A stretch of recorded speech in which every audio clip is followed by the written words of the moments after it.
The Tennessee hills rolled green and endless under the late summer sun, their beauty masking the poverty that clung to the hollers like morning fog. Jacob Miller stood in the doorway of his grandfather's workshop, a rusted shovel in his calloused hands, watching the dust motes dance in the afternoon light. At 23, he had the weathered look of someone who'd lived twice that long. His blonde hair perpetually dusty, his flannel shirt worn thin at the elbows. The workshop smelled of motor oil and old wood, a scent that reminded him of better times before Grandpa Earl passed. Now it was just Jacob, his younger sister Emma, and a mountain of unpaid bills threatening to swallow their family farm whole. The bank had given them 60 days. 60 days to come up with $12,000 or lose everything their family had built over 4 generations. Jacob turned the shovel over in his hands, examining the crude welding job he'd done the night before. It wasn't pretty, but it worked. That was the Miller way. Make do with what you got, fix what's broken, never quit. His grandfather had taught him that, along with every other skill that mattered out here where the nearest town was 15 miles of winding mountain roads. Emma appeared in the doorway, her apron dusted with flour. At 19, she'd put her nursing school dreams on hold to help save the farm. The guilt of that ate at Jacob every single day. "You still messing with that thing?" she asked, nodding at the shovel contraption. "Just trying to get it right," he replied, setting it down carefully on the workbench. The device was simple. A pressure plate mechanism attached to the shovel head, designed to trigger a controlled explosive charge when stepped on. He'd been developing it for months, inspired by historical trench warfare tactics but adapted for modern battlefield scenarios. "Jacob, you know the Army rejected your design 3 times already. Maybe it's time to focus on something that actually makes money."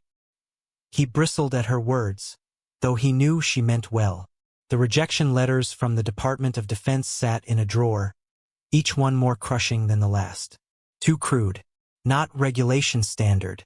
Potential safety hazards in friendly territory. They didn't understand what he'd created. An ultra-low-cost defensive trap that could be manufactured from salvage materials, perfect for asymmetric warfare scenarios. This could work, Em. I know it could. One sale to a defense contractor and we save the farm. We save everything. She sighed, that patient sound she made when she thought he was being stubborn. And if it doesn't work, what then? Then we lose the farm. But at least I'll know I tried everything. That evening, Jacob loaded his truck with 6 of his shovel traps, each one carefully packaged and labeled. Tomorrow was the Tennessee Military Innovation Expo in Nashville, a last-ditch opportunity to showcase his invention to defense contractors, military officials, and weapons developers from across the country. He'd scraped together his last $300 for the booth registration, money they desperately needed for the mortgage payment. As he secured the load with frayed bungee cords, his neighbor Charlie walked over, a beer in his weathered hand. Charlie had served 2 tours in Afghanistan and understood military hardware better than most. "You really taking those things to Nashville?" Charlie asked, eyeing the truck bed. "Got no choice. It's this or we're done." Charlie took a long pull from his beer. "You know they're gonna laugh you out of there, right? These fancy defense contractors, they don't want some hillbilly inventor with a welded shovel. They want million-dollar contracts with established companies." Maybe, Jacob admitted, but maybe one of them will see what I see. This isn't about being pretty. It's about being effective. One of these traps costs $32 to make. You know what a standard anti-personnel mine costs the Army? Over $1,000. And mine can be built by soldiers in the field using scrap metal. Charlie nodded slowly, respect flickering in his tired eyes. "Your grandpa would be proud, kid. He always said you had more brains than the rest of us combined." That night, Jacob couldn't sleep. He lay in his childhood bedroom, staring at the water-stained ceiling, running through his presentation over and over. He knew the statistics by heart: deployment cost, effectiveness ratios, manufacturing scalability. But would anyone listen to a farm kid from Tennessee with dirt under his fingernails and a 10th grade education? At 4 in the morning, he finally dozed off, dreaming of his grandfather's voice. "Son, being poor don't mean being stupid. Sometimes the best solutions come from folks who can't afford the fancy ones." By sunrise, Jacob was on the road to Nashville, his entire future loaded in the back of a 15-year-old Ford pickup, held together by hope and rust. The Nashville Convention Center gleamed with corporate polish, its glass facades reflecting a world Jacob didn't belong to. He pulled his truck into the vendor parking lot, surrounded by sleek company vans bearing logos of defense giants: Lockheed Martin, Raytheon, Northrop Grumman. His rusty Ford looked like a relic from another century. Inside, the expo floor buzzed with energy. Polished booths displayed cutting-edge drones, smart ammunition systems, and AI-powered targeting software. Men in expensive suits spoke in acronyms Jacob barely understood: DARPA, NATO specs, DoD compliance. His booth, number 247 in the back corner, consisted of a folding table covered with a bed sheet and a handwritten cardboard sign: Miller Defense Solutions. The first contractor who stopped by was a man named Richard Pemberton, whose badge identified him as Senior Acquisitions Director for Titan Defense Systems. He wore a suit that probably cost more than Jacob's truck. Pemberton picked up one of the shovel traps, turning it over with barely concealed disdain. "What exactly am I looking at here?" Pemberton asked, his tone dripping with condescension. Jacob launched into his rehearsed pitch. "It's a low-cost defensive trap system that can be rapidly deployed using salvaged materials. The pressure trigger is adjustable, the explosive charge is modular, and the entire unit can be assembled in under 3 minutes by personnel with minimal training." Pemberton set it down like it might contaminate him. "Son, this looks like something a teenager welded together in shop class. We're talking about modern warfare here, not World War I trench tactics." "But that's exactly the point," Jacob pressed on, desperation creeping into his voice. "Asymmetric conflicts require asymmetric solutions. For the cost of one standard mine, you could deploy 30 of these. In rural or resource-limited theaters, soldiers could. We have standards," Pemberton cut him off. "Regulations. Safety protocols. You can't just duct tape explosives to farming equipment and call it military innovation." His laugh was sharp and cruel. "Did you actually think the United States military would buy this junk?" Other contractors began to notice the commotion. A small crowd gathered, and Jacob felt his face burning as Pemberton held up the shovel trap like evidence in a trial. "Ladies and gentlemen, this is what happens when we let anyone register for these expos. Some kid thinks he's going to revolutionize warfare with literal garbage." The laughter spread through the crowd. Jacob saw a woman in a Navy uniform cover her mouth, trying to hide her smile. A group of engineers from Boeing shook their heads and walked away. His booth became a spectacle, a cautionary tale about amateur inventors with delusions of grandeur. By noon, Jacob had received 3 formal complaints about his booth being unprofessional and potentially displaying unsanctioned explosive devices. Security escorted him to the expo director's office, where a stern woman informed him his vendor privileges were revoked. "Pack up your materials and leave the premises, Mr. Miller. You're banned from all future events."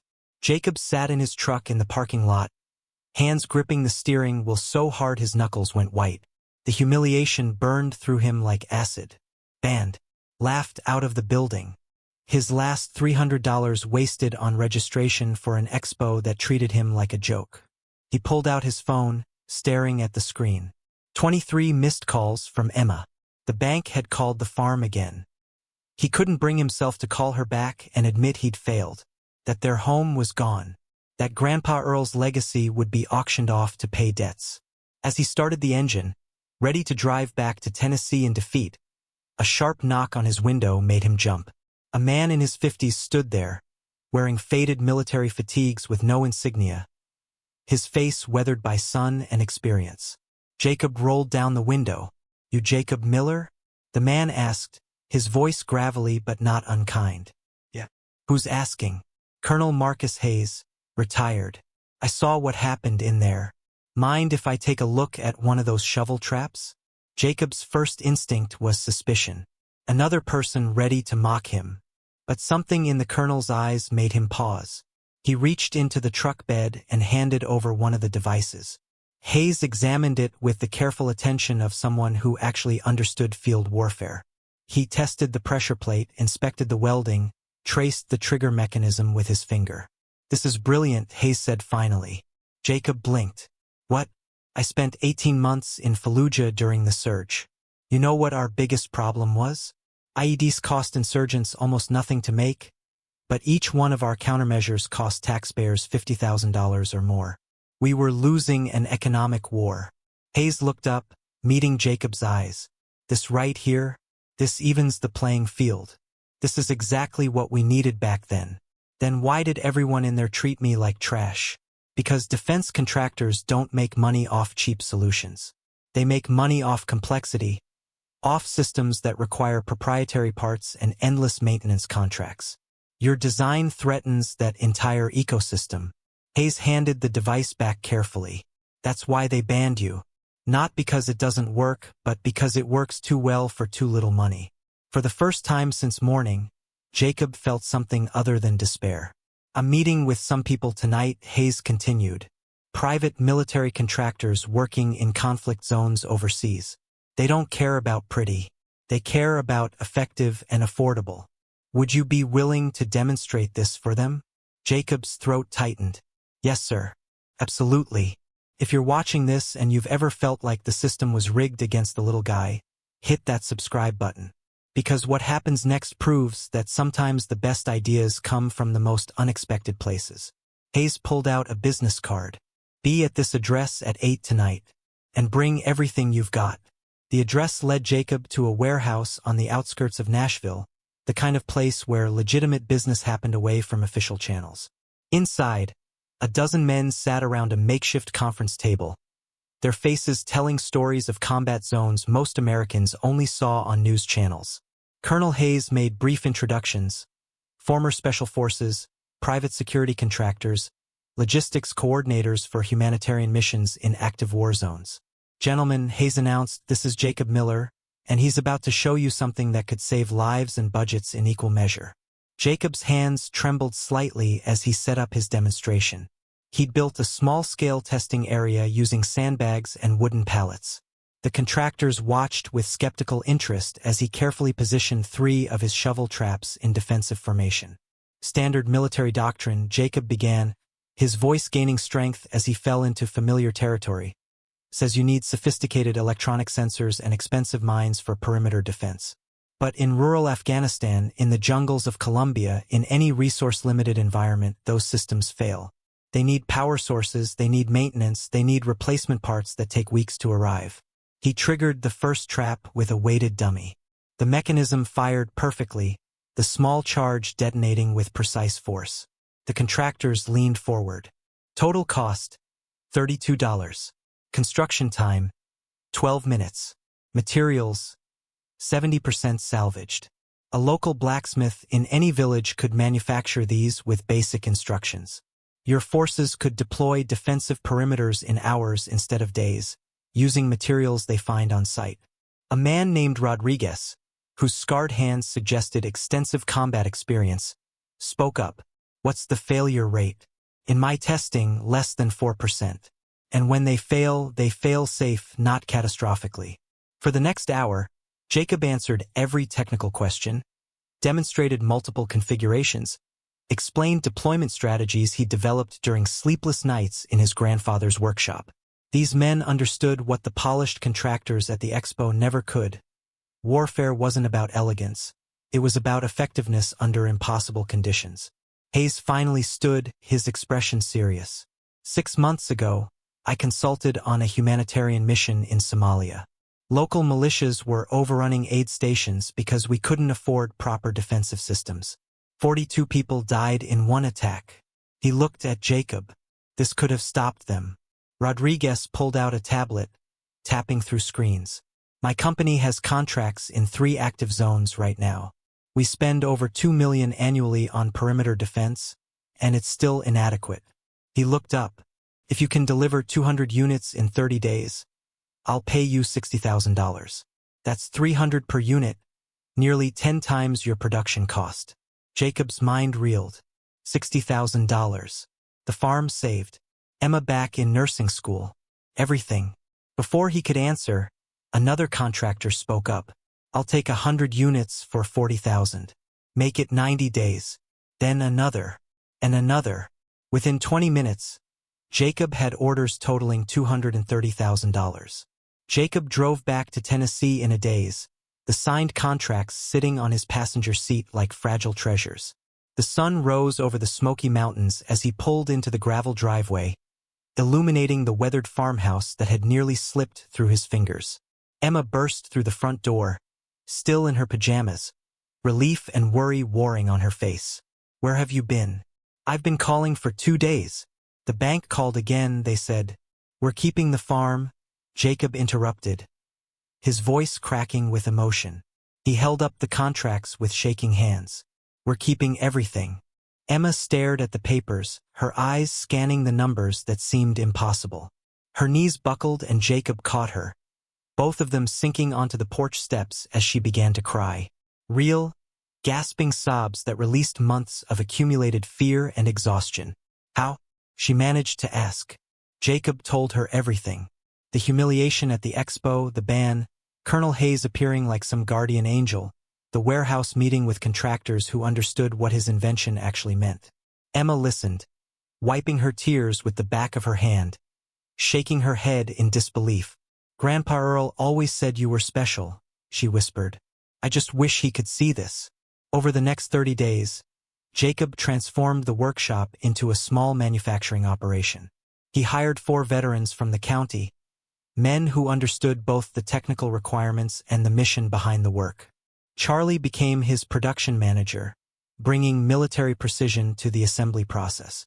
They worked 16-hour days, every shovel trap built to exact specifications, tested multiple times before shipping.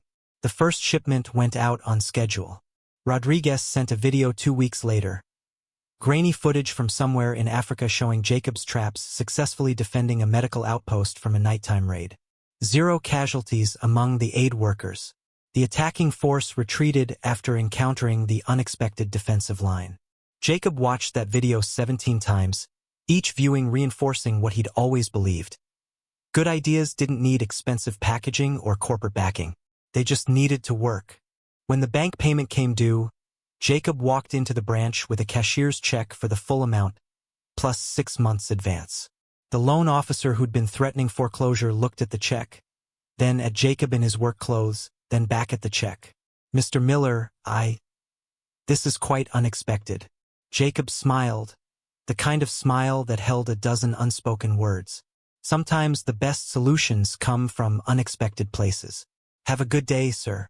That evening, he stood in the workshop doorway just as he had months before, but everything had changed. The space hummed with purpose now, filled with equipment and inventory. Emma was enrolled in nursing school for the spring semester. The farm was secure, and orders kept coming in, each one representing lives potentially saved by a simple idea born of necessity and determination. 18 months later, Jacob stood on a stage at the National Defense Innovation Conference in Washington, D.C., the same kind of venue that had once banned him. But this time, he wore a pressed suit Emma had helped him pick out, and the audience of military officials and defense contractors listened with genuine respect. Miller Defense Solutions had grown beyond anything he'd imagined. The workshop had expanded into a proper facility employing 23 people, most of them veterans who understood the mission. His shovel traps, now officially designated as Rapid Deployment Defensive Systems, were being used in 14 countries. The design had saved an estimated 300 lives in documented incidents, with countless more going unrecorded in remote conflict zones. The irony wasn't lost on Jacob. Richard Pemberton, the man who'd publicly humiliated him in Nashville, sat in the 3rd row, representing Titan Defense Systems.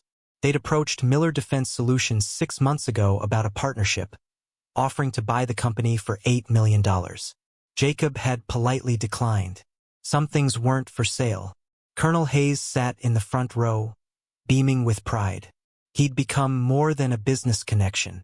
He was a mentor, a friend, the kind of father figure Jacob needed after losing his grandfather. Hayes had introduced him to engineers, helped him navigate military procurement bureaucracy, taught him how to protect his intellectual property while still keeping costs low enough to matter. After the presentation, a young inventor approached Jacob nervously, clutching a prototype made from PVC pipe and wire. She couldn't have been more than 20, her clothes suggesting she'd traveled far on very little money. "Mr. Miller? I know you're busy, but I have this idea for a water purification system. It's simple, really cheap to build, but nobody will listen to me. They say it's too crude, that it doesn't meet industry standards." Jacob looked at her prototype, seeing himself 2 years ago in her desperate hope. He smiled, remembering a parking lot conversation that had changed everything. "What's your name?" "Sarah. Sarah Chin." "Well, Sarah, let me tell you something. The people who say your idea is too crude are usually the ones threatened by simple solutions." He handed back her prototype carefully. "Send me your technical specs. My team will take a look. And even if we can't help directly, I know people who might." Her eyes filled with tears. "Really? Really? Good ideas deserve a chance, regardless of where they come from." That night, back in Tennessee, Jacob sat on the farmhouse porch with Emma, watching fireflies dance across the fields their family would never lose. She was in her 2nd year of nursing school, top of her class. The farm generated modest income, but it didn't need to support them anymore. It just needed to be home. Thank you for watching this story all the way to the end. If it moved you, hit that like button and drop a comment telling us what you think. Subscribe to the channel because we share stories like this every week.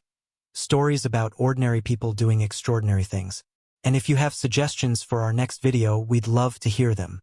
Remember, the best innovations often come from the most unexpected places. Until next time, keep believing in your ideas no matter who tells you they're impossible.